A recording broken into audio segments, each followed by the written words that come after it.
చాలా సంతోషంగా ఉంది. ఎందుకంటే మైనారిటీ హక్కుల పరిరక్షణ సమితి చాలా వేగంగా సభ్యత్వ నమోదు పూర్తి చేసుకుంటూ అదేవిధంగా గ్రామ కమిటీలు, మండల కమిటీలు వేయడం జరుగుతుంది.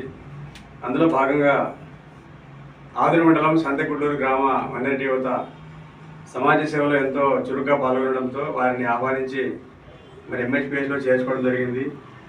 మరి అందులో నాయకత్వం తీసుకోవడానికి మరి సద్దాం హుసేన్ గారు ముందుకు రావడం వల్ల సోదరులు ఎస్ సద్దాం హుసేన్ గారిని సంతెగుడ్డూరు ఎంహెచ్పిఎస్ ప్రెసిడెంట్గా ఎన్నుకోవడం జరిగింది.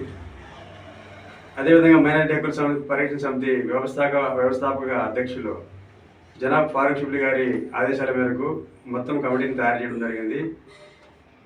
వరుసగా పేర్లు చెప్తాను. ఎస్ సద్దాం హుసేన్ ఎంహెచ్పిఎస్ సంతెగుడ్డూరు గ్రామ president, Sheikh Dood Peera vice president, SK Tipu Sultan vice president, N Maula Sab secretary అనగా కార్యదర్శి, పి అబ్దుల్ జాయింట్ సెక్రటరీ,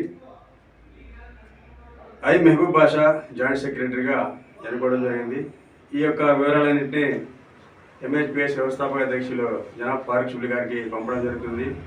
రాబోయే రోజుల్లో సంతెగుడ్డూరు గ్రామంలో ఉన్నటువంటి మైనారిటీల సమస్యలు, ఈ యొక్క షాదీఖానా కావచ్చు, ఈద్గా సమస్య కావచ్చు, అదేవిధంగా అందరికీ కుల మతాలకు అతీతంగా పనికొచ్చే ఆసుపత్రి కావచ్చు, రోడ్లు కాలాల సమస్యలు కావచ్చు, పాఠశాలల్లో భోజనం విషయం కావచ్చు, పాఠశాల నిర్వహణ కావచ్చు, అదేవిధంగా అన్ని విషయాల్లో కూడా ఎంహెచ్పిఎస్ చురుగ్గా పాల్గొనాలని చెప్పి కమిటీకి నేను సూచిస్తున్నాను.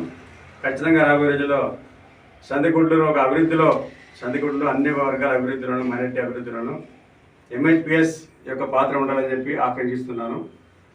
నా పేరు నూర్ అహ్మద్, ఎంహెచ్పిఎస్ రాష్ట్ర కార్యదర్శి. ధన్యవాదాలు.